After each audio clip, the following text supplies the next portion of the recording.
मी आकाश सोळंके.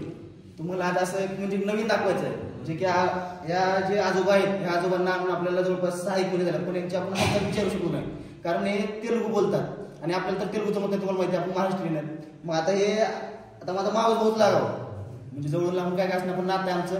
पण आपल्या आश्रमाला व्हिजिट करायला आले होते आज यांच्याकडून आपल्याला यांची माहिती घ्यायची की बाबा या आजोबाला इथं व्यवस्थित वाटते का, नंतर हे घराच्या बाहेर का पडले, इथपर्यंत कसं पोहोचले, हे सगळी माहिती घ्यायची त्यांच्याकडून. विचारू घ्या. इकडून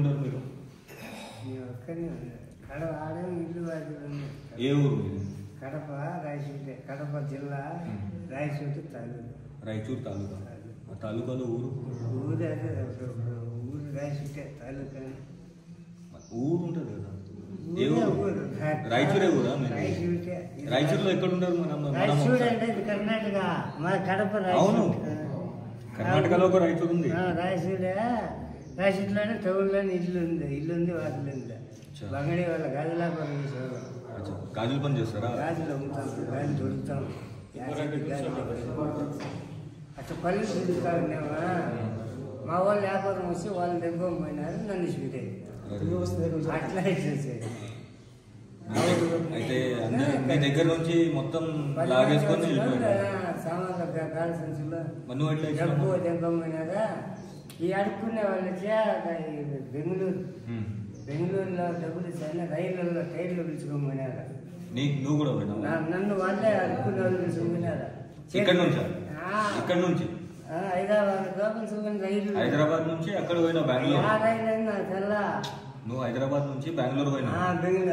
బెంగళూరు నుంచి ఇక్కడ ఎట్లా వచ్చినావు? ఇక్కడ ఎట్లా వచ్చినా నడిచి వచ్చినావు. ఇక్కడ జీబుల్లో అన్నం తీసుకొని తినుకుంటా, బిస్కెట్లు తీసుకొని తినుకుంటా నడిచి వచ్చినావు. ఇక్కడ బాగా చూసుకుంటురా నీకు? అన్నం నీళ్లు అన్ని టైంకి ఉందా? మెయింటెనెన్స్ ఎట్లుంది?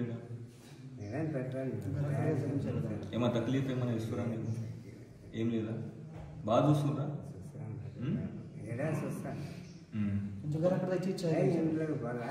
మళ్ళీ ఇంటికి పోవాలని ఉందా? పోవాలని ఉందా? ఉన్నారు, ఇంటికే ఉన్నారు. బామ్మలు ఉన్నారా, అక్క బిడ్డలు ఉన్నారా. నువ్వు ఇంటికాడికి పోవాలని ఉందా నీకు? ఇంటికాడి వాళ్ళ డబ్బులు అన్నీ ఇంటికాడనే ఉండేది. అన్నీ చేపిస్తా పోతావా? అన్నీ నేను చేపిస్తాను. కొట్లాడి ఇంకోటి చేసిన నువ్వు చేసినావు. ఇప్పుడు ఆ పాత వస్తువులు పాత ఇప్పుడు వదిలేదు, ఇప్పుడు పోతావా ఇంటికి? काय म्हणते तुम्ही सांगा थोडा. ह्यांचं आहे कडपा, त्यांनी आलं कडपा. मग ह्यांचं फॅमिली बिझनेस आहे, बांगड्या बनवायचं, बांगड्या ऐकायचं. मग ह्यांच्यासोबत ह्यांचे दोस्त आहेत. समजा काही बी यांची एक टोळी आहे, म्हणजे ते काम करायचं, तेच काम म्हणतात. मग ह्यांनी तिकडून निघाले, तिथून बांगड्या गेलं, खास बांगड्या ऐका. मग तिथं बांगड्या ऐका ना, ह्याचे जे बी ह्यांचं प्रॉफिट झालं, जे काही बी झाले, ह्याचे सगळे ह्याचे जे सोबत होते साधे, ते सगळे ह्याच्याकडून काढून घेतलं. काढून घेऊन याला तिकडे सोडलं बँगलोरमध्ये. असंच भटकलं. तिथं खूप दिवस भटकून सगळं होऊन मग तिथून असंच मागत करत खात एसटीनं चलत पैदल असं करून इथं आलं. इथं कसं वाटतं? इथं चांगलं आहे, सगळं जेवायला व्यवस्थित आहे, सगळं बघणारं चांगलं आहे. म्हणजे त्रास वगैरे काही त्रास नाही.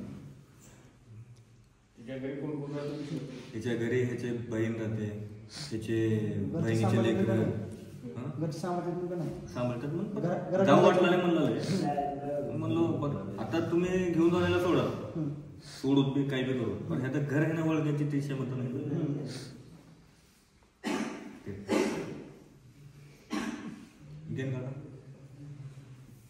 బాగుందా? మళ్ళీ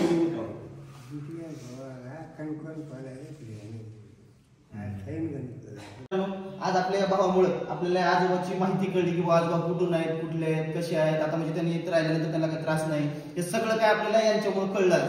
आता मला एवढं सांगायचं की आहे की बाबा हा जो व्यक्ती आहे कमवण्यासाठी घराच्या वर पडला होता, आणि त्यावेळेस त्याच्यासोबत जी टीम होती, या टीमने काय केलं की बाबा अगोदर याच्यासोबत सगळं करू लागलं, म्हणजे बिझनेस करू लागला. बिझनेस झाल्यास जो प्रॉफिट असते ते पैसे बघून त्याची नीतिमत्ता बदलली, आणि यांच्याकडलं जे काय होतं धन म्हणजे जे काय पैसा वगैरे होता ते पैसा काढून त्यांना बेवारस करून सोडलं.